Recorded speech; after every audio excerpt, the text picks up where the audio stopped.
оқушылар? Саламатсыздар. Отырыңдар. Бүгін кезекші кім?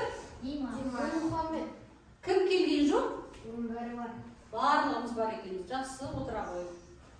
Онда ең алдымен біз топқа бөлініп алайық, иә? Сіздер білесіздер, қазақтың ұлттық ойындарының бірі асық ату. Осы асықтардың түрлеріне қарай топқа бөлінеміз. Қане кел басалымыз. Шыдам.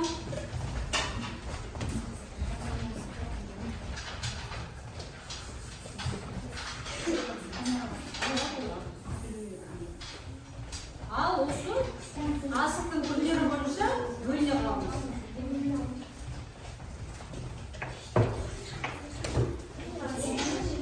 Ал топқа бөлініп алдық, кәне, енді отыра қаламыз. Бүгінгі сабағымыздың тақырыбы Нұрдәулет Ақыш нағыз әже қайда? Сабақтың мақсаты әдеби шығарманың тақырыбы мен идеясын анықтау, көркем шығармадағы кейіпкерлер портреті мен іс-әрекеті арқылы образын ашу, бағалау критерийі әдеби шығарманың тақырыбы мен идеясын анықтай алады, көркем шығармалардағы кейіпкерлер портреті мен іс-әрекеті арқылы образын аша алады. Олай болса, ең алдымен өткен сабақты қайталап алайық. Не берді өткенде? Нұрдәулет Ақышты өмірбаянымен және әже әңгімесімен толық танысқанбыз, иә? Енді сол әже әңгімесін қалай түсіндік? Сол туралы қазір сұрақтарға жауап береміз.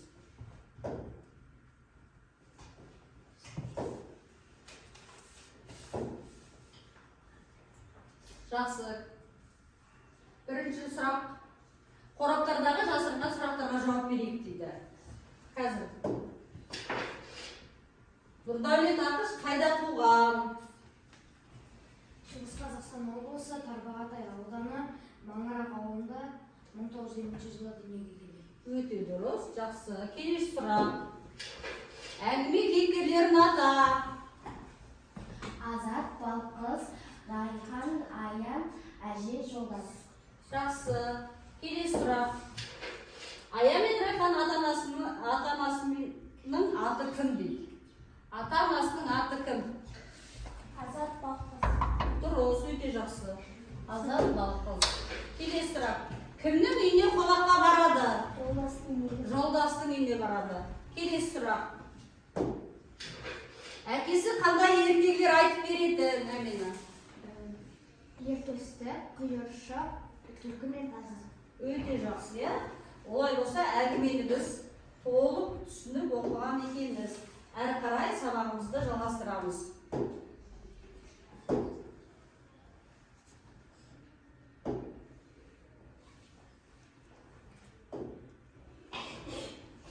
Тақырып пен идея дейді. Тақырып жазушы суреттеп отырған өмір құбылысы дейді. Идея дегеніміз жазушының өзі суреттеп отырған өмір құбылысы туралы айтқысы келген ойы, берген бағасы дейді. Олай болатын болса, нағыз әже қайда әңгімесінің тақырыбы не туралы? Әже туралы. Идеясы не туралы? Әженің қасиетті жанын Екенін түсіндіру, бағалау, құрметтеуіне жақсы. Олай болса, бүгінгі сабағымызға көшейік. Бүгін сіздерге тапсырмалар беріледі. Мен парақ бердім бе? Сіздерге берді. Сіздерде бар парақтар, сіздерге. Қазір бірінші тапсырма. Бірінші топ, мына топ, иә? Автор әжесінің сырт келбетін шығармада қалай бейнелеген? Сыртқы келбетін автор әженің қалай бейнелеген? Соны жауап бересіздер. Сіздер екінші топ. Автор өз әжесінің портретін шығармада қалай суреттеген? Әңгімеден тауып, соны жазасыздар. Үшінші топ. Әжеге тән қасиеттерді кластер арқылы көрсетесіздер. Кәне. Уақыт кетті.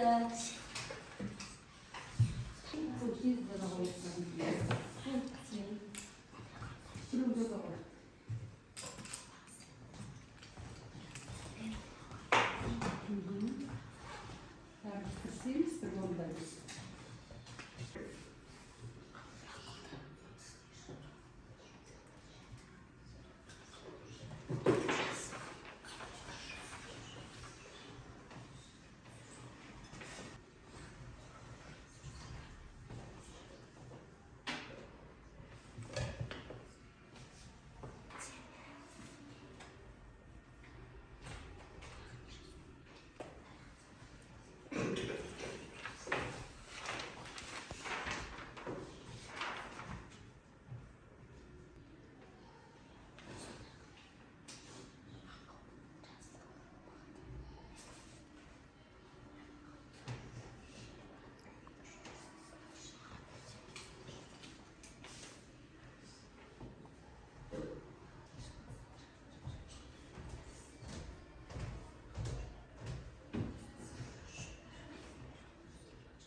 Дайынсыз ба? Кәне, бір үшінші топ шыға берсінші, дайын сияқты. Келе ғой, кәне. Келе.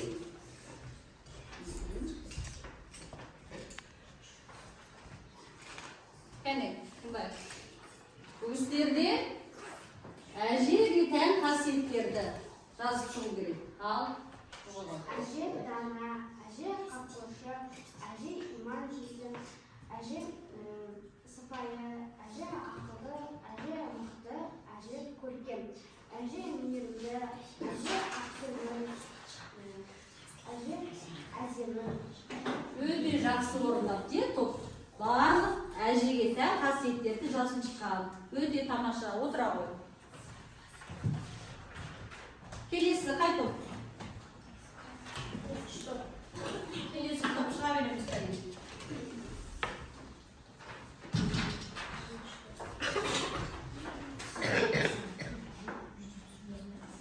Келесі топ. Сіздерде тапсырмағандай?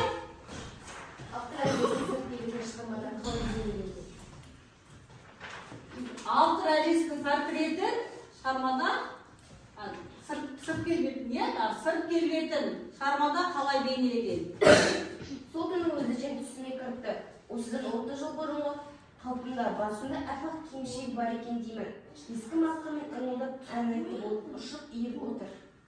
Яғни сырт келбетін әңгімеден дәл жақсы тапқан. Отыра ғой. Өте дұрыс. Тапсырма дұрыс орындалған. Тамаша. Ал нешінші топ қалды? Екінші топ. Келеміз. Кәне кел. Келе ғой, бол. Бұл кісілерде әжесінің портретін шығармада қалай берген? Әже өзі мейірімді де, ақылды да, адам ешкімге ешқашан ұрыспайды. Ұрса қалса орнымен теріс қолынан өзін ұялтатындай етіп жұрттың бәрінің қарағым айналайын деп жылы сөйлейтін иман жүзі қара. Яғни портретін шығармада дәл тапқан. Келе ғой. Өте жақсы. Тапсырма дұрыс орындалған. Жақсы. Онда келесі тапсырмаға көшеміз, иә? Келесі екінші тапсырма бізде. Кітаппен жұмыс.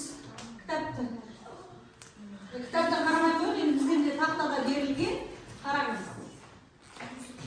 Көп нүктенің орнына қажетті сөздерді қойып, сөйлемдерді толықтырасыздар. Қажетті сөздер астында берілген.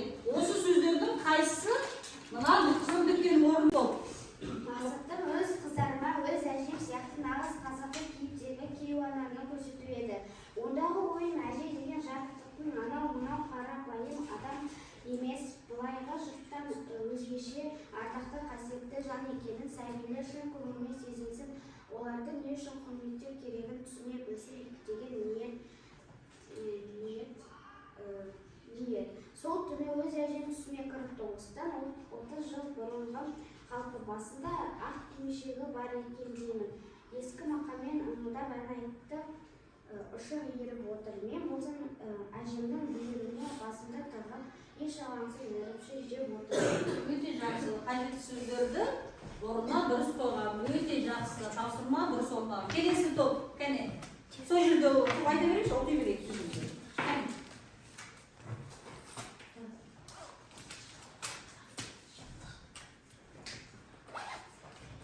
Келесі топ.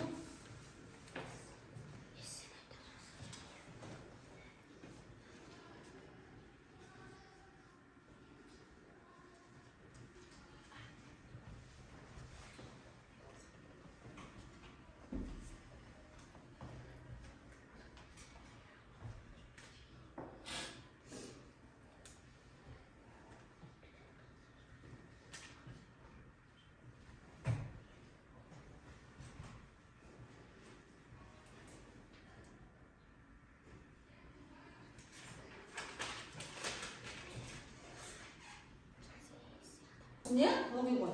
Мақсатым қыздарыма өз әжем сияқты нағыз қазақ кеткендегі кейуанды көрсету еді.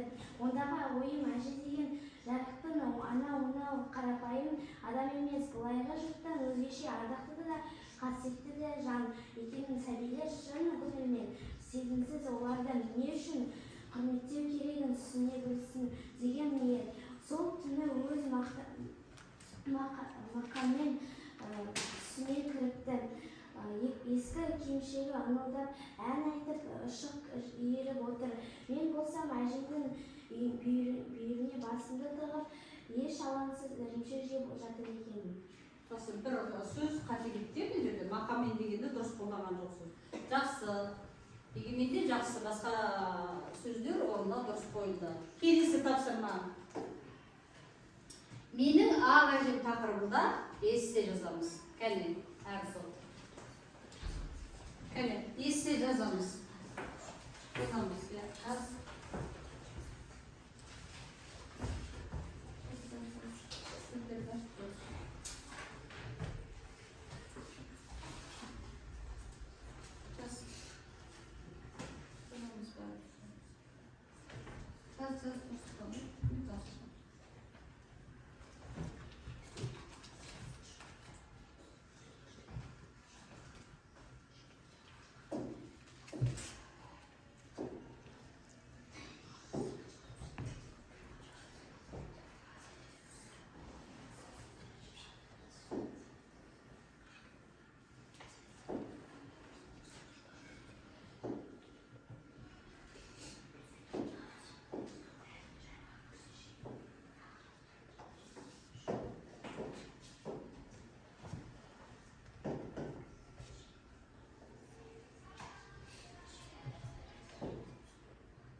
Жақсы, оқимыз, кәне.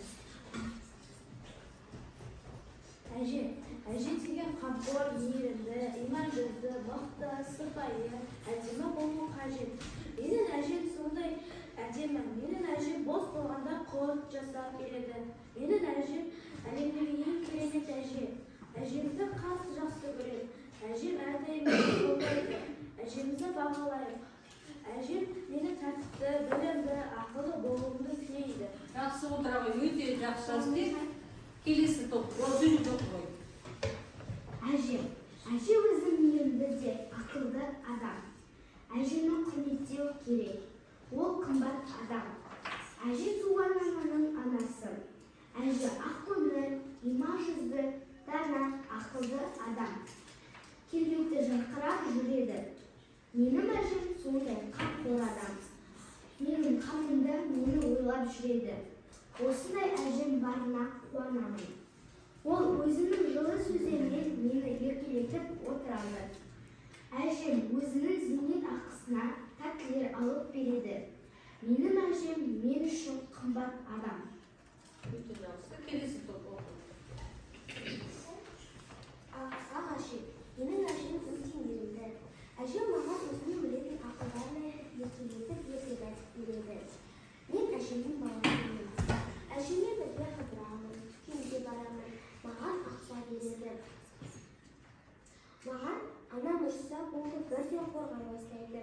Мен әжемнің әр күнгіден қасына жаттамын. Не қалаймын соның бәрін алып береді. Сондай-ақ мен әжемді қатты жақсы көремін. Әжесі бар үйдің бір жеткесі бар деген осы екен. Әжем мен үшін алтын адам. Өте жақсы, жақсы. Және барлығы тоғыз бізге. Мына топты бағалайсыздар сіздер. Сіздер ана топты бағалайсыздар, сіз мына топты бағалайсыздар. Кімнің Мадинаның қандай болды эссесі? Баға беріңізші.